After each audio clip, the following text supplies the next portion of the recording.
Pour moi, il était important que cet événement se tienne ici, dans ce lieu emblématique, qui constitue un symbole de la démocratie à laquelle nous aspirons tous, ce qui est de bon augure pour notre démocratie naissante, qui a été le résultat d'une révolution, fer de lance de ce mouvement irréversible vers la liberté et la souveraineté des peuples, ce que nous appelons le printemps arabe. Messieurs les ministres issus de la récente constituante, merci d'avoir fait le déplacement de Tunis pour venir soutenir des projets surtout promoteurs pour notre maison Tunisie. Je voudrais à cet effet souligner l'importance de l'implication de la diaspora, qui est incontournable dans cette phase de transition. L'effondrement du système dictatorial, enraciné depuis des décennies, doit libérer les énergies en brisant toutes les barrières qui marginalisent l'ensemble des Tunisiens d'ici et ceux de là-bas. Des Tunisiens des deux rives, privés pendant longtemps de participer activement au projet de développement de notre pays. N'oublions pas, mesdames et messieurs, que notre révolution a été d'abord et avant tout une révolution de la dignité, une dignité enfin retrouvée, et qu'il s'agit de consolider et de rendre irréversible. C'est certes une lourde responsabilité qui nous incombe à nous tous, sans distinction partisane ou idéologique. On n'est jamais de trop pour porter ce rêve, de voir la démocratie s'installer durablement en Tunisie et se donner véritablement les moyens de l'alternance.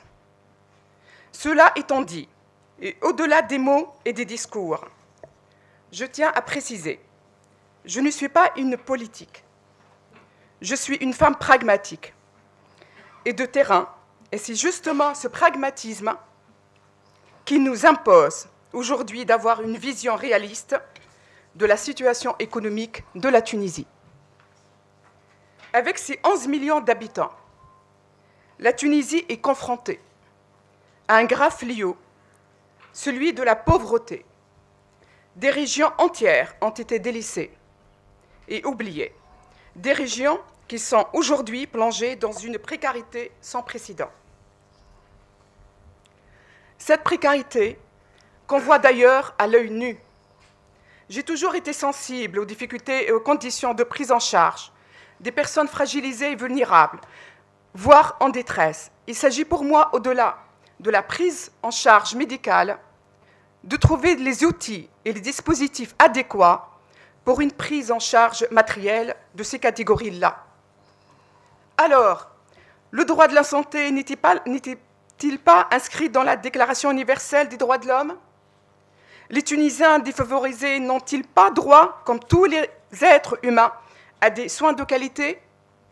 C'est pourquoi le projet d'une mutuelle santé solidaire pour les 3 millions de Tunisiens qui vivent en dessous du seuil de pauvreté doit figurer dans votre feuille de route, messieurs les ministres. Je voudrais également vous dire combien je déplore cette injustice sociale.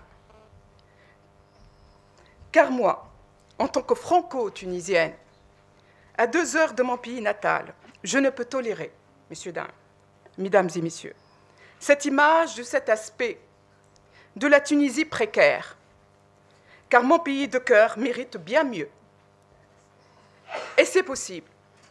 C'est possible en fédérant toutes les bonnes énergies. C'est possible en osant affronter les réalités. C'est possible en cessant de voir la Tunisie à travers son sable et son soleil. Parmi les réponses qui préconise l'association Entreprendre en Tunisie, qui se veut une force de proposition qui va au-delà de la Tunisie et qui s'inscrit dans une perspective européenne, hormis la création d'une CMU, Mutuelle Santé Solidaire, nous proposons la création de maisons de retraite médicalisées comme véritable levier pour la création d'emplois. Je ne voudrais pas monopoliser la parole et je terminerai mon propos en disant qu'une deuxième révolution est désormais en marche. Celle qui réduira le fossé qui se trouve entre les riches et les pauvres. Ce terreau sur lequel se nourrit la haine, source de toute violence. Il y va de l'avenir et du destin de nos enfants et des générations de demain. Mesdames et Messieurs les ministres, Mesdames et Messieurs les ambassadeurs, Mesdames et Messieurs, je vous renouvelle mes remerciements. Je remercie également l'ensemble des intervenants d'avoir accepté l'invitation de l'association Entreprendre en Tunisie pour enrichir le débat à travers ce colloque. Je n'oublierai de remercier vivement M. Rida Saïdi, le conseiller économique et social au sein du Premier ministère, qui a été un très grand soutien. Et je saisis l'occasion pour exprimer mes plus sincères remerciements à l'ensemble de nos partenaires. Bonne continuation. Merci.